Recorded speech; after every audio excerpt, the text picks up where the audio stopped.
Welcome back to The Explainer. Today, we're cutting straight through the noise and demystifying the complex smart money concepts of internal and external range liquidity. We're going to see exactly how these ideas translate into actionable chart setups and, more importantly, objective market realities. Let's get right into it. Okay, here's our roadmap for this explainer. First, defining the dealing range. Then, internal versus external liquidity.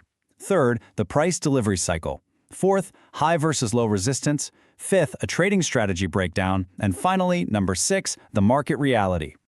Let's kick things off with Section 1, defining the dealing range.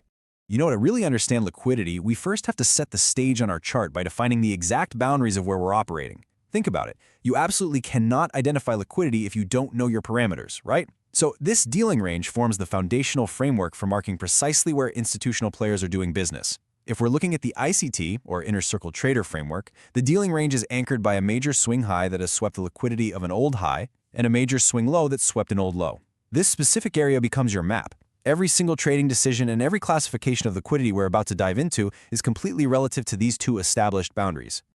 Moving right along to Section 2, internal versus external liquidity.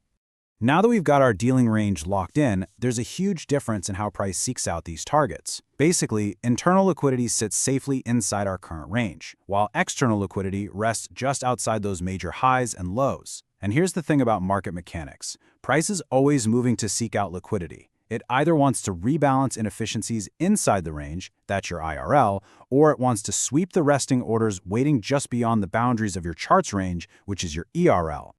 I like to think of external liquidity as the water hole where stop losses gather. I mean, this is exactly where breakout traders have their pending entries and where trend traders tuck their protective stops just above major swing highs and right below major swing lows. Conversely, internal liquidity is essentially the structural vacuum left behind in the price's wake. We're usually talking about fair value gaps, or FVGs. These are those inefficiencies created when really aggressive market participants drive price so rapidly in one direction that they leave a gap where two-sided trading just didn't happen. Institutions will use these internal zones to rebalance their orders. Which brings us to Section 3, the price delivery cycle. Listen, price does not just move randomly. It actually operates in a highly systematic, cyclical delivery that we can track every single day. According to the smart money framework, price moves by first capturing those stop losses at the external waterhole. Once that external liquidity is swept, large institutions often need to close hedge positions or fill their remaining orders. So what happens? Price retraces inward to rebalance those internal fair value gaps. And once that internal imbalance is fully mitigated, the market is structurally loaded to explode outward again toward the next untouched external target on the completely opposite side. ERL to IRL, back to ERL. It's a continuous rhythm. All right, Section 4, high versus low resistance. So not all pushes for liquidity are created equal. It's all about how much friction is in the market. A low-resistance liquidity run, or LRLR, happens when price is moving in perfect alignment with the higher time frame trend. There are practically zero structural obstacles in the way, so price just expands quickly, leaving these really prominent gaps behind. It's like a hot knife through butter.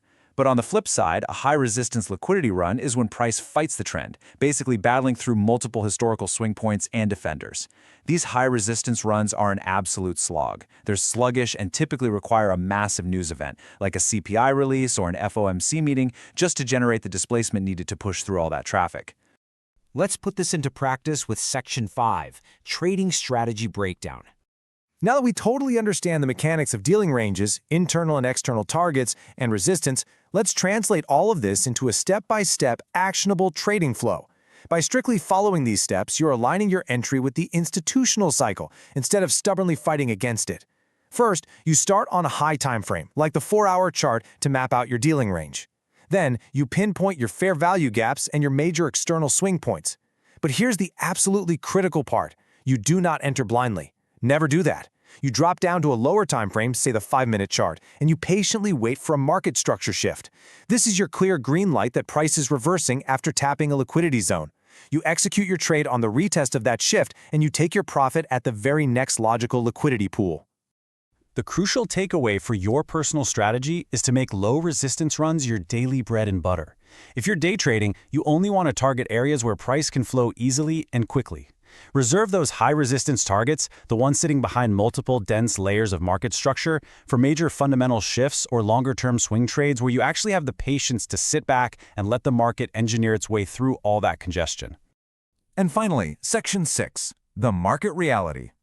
So we've covered the pristine technical theory, right? But now we need to pivot. We have to look objectively at the actual reality of these concepts in the broader market community, because if you spend literally any time at all in trading circles, you're going to find this is a hotly debated topic. Many smart money practitioners absolutely swear by a decoded interbank price delivery algorithm. They truly believe this highly specific methodology tracks a secret, almost Illuminati-esque way that central banks and big institutions deliver price.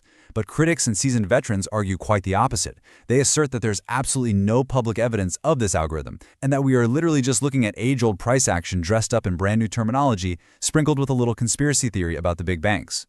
I mean, think about it. If you show a chart to a smart money trader and a traditional retail trader side by side, they'll often take the exact same entries for the exact same underlying reasons. A market structure shift, returning to a fair value gap, that is structurally identical to entering on the right shoulder of a classic head and shoulders pattern. What SMC calls institutional sponsorship is exactly what traditional traders have always called strong support and resistance. And a breaker block? Well, that's simply support turning into resistance. The fundamental logic leads both traders to the exact same profitable zones. As highly successful traders across both spectrums often admit, once you finally get past the fanboy phase of any one particular strategy, you realize there is no single holy grail out there.